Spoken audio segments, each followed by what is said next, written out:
Marahil isa ka sa nagpaplano na bumili ng bahay, pero hanggang ngayon ay hindi ka pa rin nakakabili ng iyong sariling property at malamang ang dahilan nito ay meron kang mga fears sa kasalukuyan.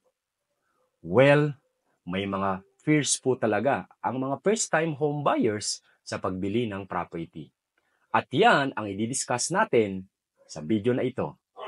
Tapusin mo ang video na ito para malaman mo ang mga basic common fears ng mga first-time home buyers na pumipigil sa kanila para ma-achieve ang kanilang first dream home. Ako nga po pala si Ralph Roger Tagaw, ang founder CEO ng RRCT Realty and Marketing Corporation na meron ng 13 years sa real estate mula po noong 2012.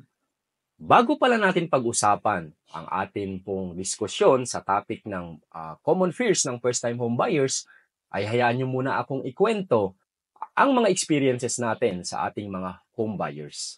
Marami sa ating mga inquiries at naging home buyers nung una ay talaga naman pong nangangamba sa kanilang pagbili ng property, especially po yung mga kababayan natin na OFW na wala naman po talaga dito sa Pilipinas para tignan ang property. Yung iba, nangangamba sa kanilang ibabayad na baka masayang o baka sa maling tao nila maibigay ang kanilang ibabayad. At iba pang mga possible reasons na pinanggagalingan ng kanilang fears na pumipigil sa kanila para bumili po ng property. Ang problema talaga is yung tiwala na pwedeng ibigay ng isang home buyer sa makakausap niyang agent or maybe sa pagbibilan niya mismong seller. Kasi naman, malaking pera din ang ilalabas mo kapag ang bibilin mo ay isang property. Kaya naman kami po sa RRCT Realty ay tinutulungan namin ang aming mga home buyers na maipaliwanag ng maigi ang mga proseso at detalye ng pag-avail ng house para po mabawasan ang inyong pangamba sa inyong journey sa pagbili ng bahay. Kaya po, makikitaan niyo po kami ng mga videos na nag-share po ng mga kaalaman pagdating po sa pagbili ng property. At sa 13 years na natin sa real estate since 2012, ay talaga namang marami na po tayong natulungang home buyer na bumili ng kanilang property at makalipat at makatira na mismo sa mga subdivision na inoffer po natin sa kanila nung panahon na sila po ay nangangamba. At ngayon ay masaya na po silang naninirahan sa kanilang mga sariling tahanan. So ano nga po ba ang mga common fears ng first-time home buyers? Well, ito po ang 5 basic common fears na nai-experience ng ating mga first-time home buyer. Number 1, yung feeling na I can't afford to buy. Madalas po pakiramdam talaga natin na parang hindi natin kayang bumili ng property. Kasi meron tayong misconceptions na kung bibili po tayo ng property, let's say 1 million ang presyo ng property, ay kailangan nating magkaroon ng 1 million para bumili ng property. Yan po ang madalas na misconception natin. Pero ang pagbili po ng property ay pinadali dahil merong pong mga financing institution kagaya po ng Pag-ibig or bank or even in-house financing na makakaabil po tayo ng property na hulugan. Babayaran po natin ng mas mababang monthly payment ang ating binibiling property. At hindi natin kailangan ng isang bagsakan na pagbili ng property. Kaya naman, ngayon at alam nyo na para lang pala kayong nangungupahan dahil hulugan ang inyong pagbayad ng bahay, ay mawawala na po ang pangamba na yan. Pangalawa po nating fear ay baka ma-decline ang ating housing loan. Nangangamba tayo na baka ang ating application ng housing loan ay ma-decline at kapag ganun ay baka masayang ang ating mga binayad doon sa ating inavail na property. So normal po yan kasi syempre malaki po ang ating ilalabas na pera at yung pangamba natin na baka masayang lang ang ating ibabayad. Kaya naman nagdadalawang isip tayo kung mag-a-avail ba talaga tayo ng property. Para mabawasan ang pangamba na yan o mawala yung pangamba na yan, kailangan nating isalang-alang ang mga assurances para masigurado po natin ang approval ng ating housing loan. Una, ideally, dapat po ay first time tayong mag-housing loan. pwede naman tayong magkaroon ng mga succeeding loan assuming malaki ang ating sahod at kaya pa po ng ating capacity to pay. Pangalawa, masigurado po natin na mako-comply natin ang kumpletong requirements na pinoprovide sa atin pagdating po sa housing loan.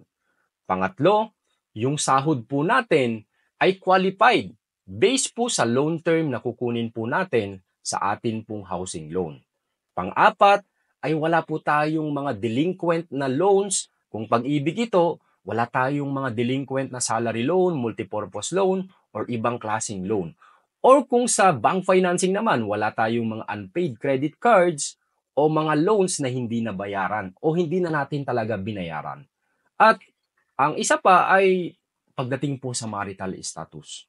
Kailangan po ay kung tayo ay married, mapapapirma po natin ang ating asawa at ang property po kasi ay conjugal property.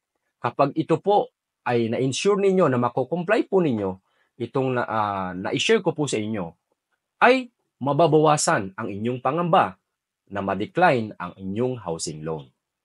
Pangatlo ay yung ating fear of fake sellers or agents. Ang fear na ito ay nag-uugat sa tiwala natin sa makakausap nating ahente. Majority of the time, tayo ay nag-i-inquire via online at hindi talaga natin kilala yung mga ahente na makakausap natin. Minsan, merong mga referrals galing sa ating mga kaibigan na siyang magpapahupa ng fear na pagdating po sa tiwala sa ating mga makakausap na ahente at maganda yun. Pero majority of the time, kung ikaw ay first-time home buyer at wala ka naman din talagang kilala o wala ka din naman talagang kilala na nag-avail na ng housing, so wala kang magiging source of referral, no? Na magiging basis mo sa pagkuha ng agent o pag-avail ng property sa particular housing project. Mahirap din talaga yung pakiramdam na baka ikaw ay may scam or maloko sa iyong journey sa pag-avail. At ang kailangan po natin ay piliin nating mabuti ang kakausapin po nating ahente. Sa ngayon, makikita mo naman, masi-search mo naman, makikita mo naman sa mga post ng particular agent na makakausap mo kung talaga namang ito ay credible, no? So, i-search mo mismo yung agent na yon. Kung may mga video siya, di mas mainam, mas makikilala mo siya kung talaga namang meron na rin siyang mga significant followings or mga posts ng kanyang previous na transactions sa mga naging kliyente niya.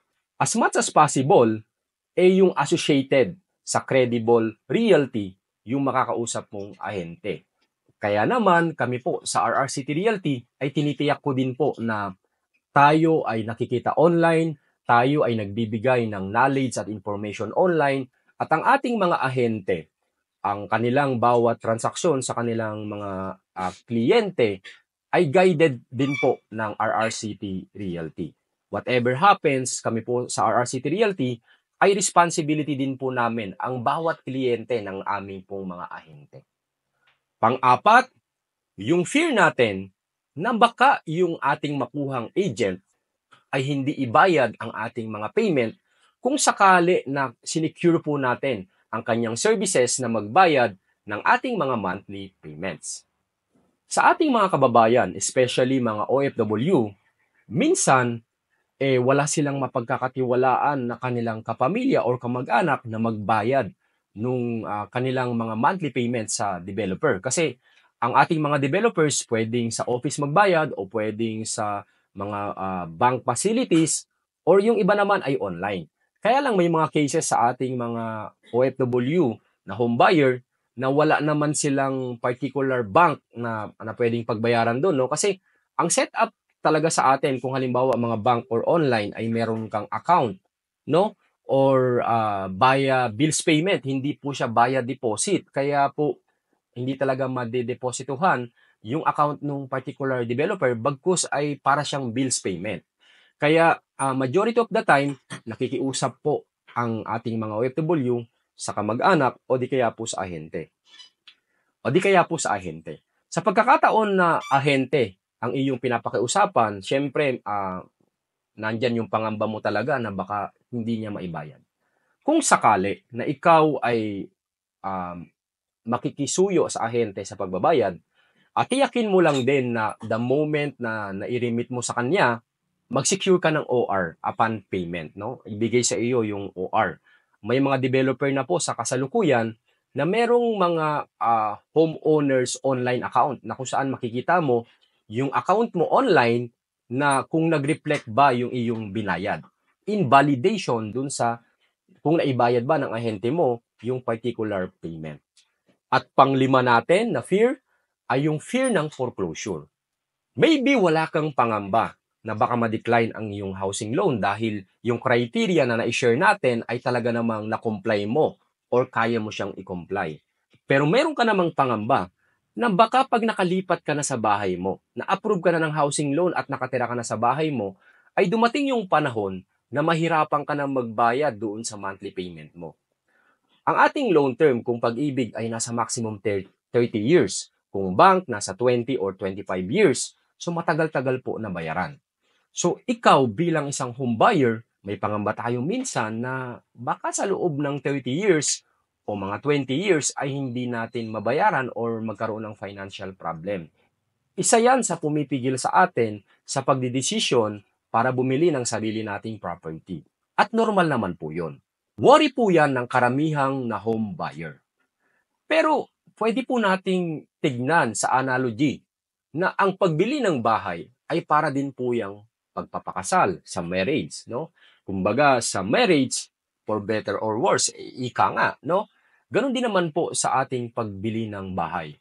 Bumibili ka ng bahay kasi nandoon yung positive expectation mo na ito ay mapapasayo after ng few years o certain years ay magiging totally sa'yo yung bahay. No? At kung meron kang positive expectation, ay talaga namang ipagdadasal mo na palagi kang financially stable.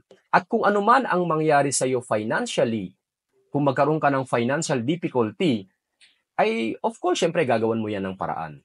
Kagaya nga ng ating analogy like sa marriage, kung ano man yung magkaroon ng difficulty sa marriage ninyo bilang mag-asawa, ay talaga namang aayusin nyo yan at gagawan nyo ng paraan. So sa akin, ganun ko po nilalagyan ng analogy yung bagay po na yon na maging positive po tayo sa buhay.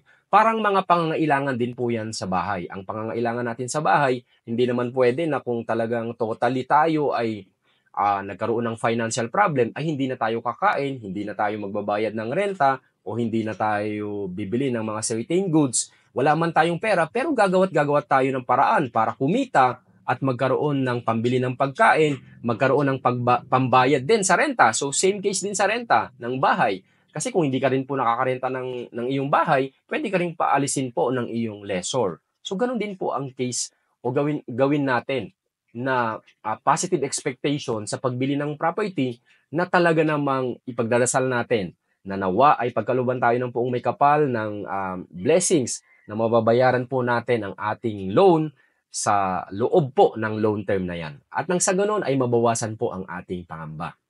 Bakit ba kailangan natin na maintindihan ang mga common fears ng first-time home buyers at kung paano natin ito ma-address? Naniniwala po kasi ako na kapag alam natin ang ating mga basic fears at alam natin kung paano ito i-address, ay tiyak po na tayo ay magte-take action at magpo-push through anuman po ang ating tahakin na landas. At sa case ng ating pong discussion, ay ang journey po natin sa pagbili ng sarili po nating dream home. Now, alam po natin kung ano yung ating fears at alam po natin kung paano po ito i-address. Ang kalaban talaga natin ay ang sapat na kaalaman na magiging suporta natin sa desisyon natin sa ating journey sa pag-avail ng bahay. Kaya naman, samahan niyo po ako sa atin pong mga video contents na nag-educate po ng ating mga home buyers sa proseso, sa detalye ng pag-avail po ng sarili nating property. Pero bago ko po tapusin ang atin pong video na ito, ay hayaan niyo po akong mag-share ng insight about po sa ating naging particular topic. Sabi nga, fears are nothing but more than a state of mind. Sabi nga ni Les Brown, too many of us are not living our dreams because we are living our fears. Sa buhay, may mga fears talaga tayo. May mga takot talaga tayo. At ang mga takot na yan ang pumipigil sa atin para magtagumpay. Kailangan lang nating i-conquer ang ating mga fears at mag-take action. Sabi nga ng Nike, just do it. So yan po ang 5 most common fears ng ating mga first-time homebuyers and I hope may natutunan po kayo dito. By the way, kung kayo pala ay naghahanap ng mga affordable housing projects, ay may mga hawak po kami sa iba-ibang location, especially po sa Bulacan area. Nakatabi lang ng Metro Manila. At kung naghahanap ka naman ng pagkakakitaan bilang part-time income, ay pwede mong i-consider ang pagiging real estate agent. Message mo kami dito sa video na to o sa RRCT Realty. Ang RRCT Realty, ang kapartner mo sa pag-abot ng iyong mga pangarap.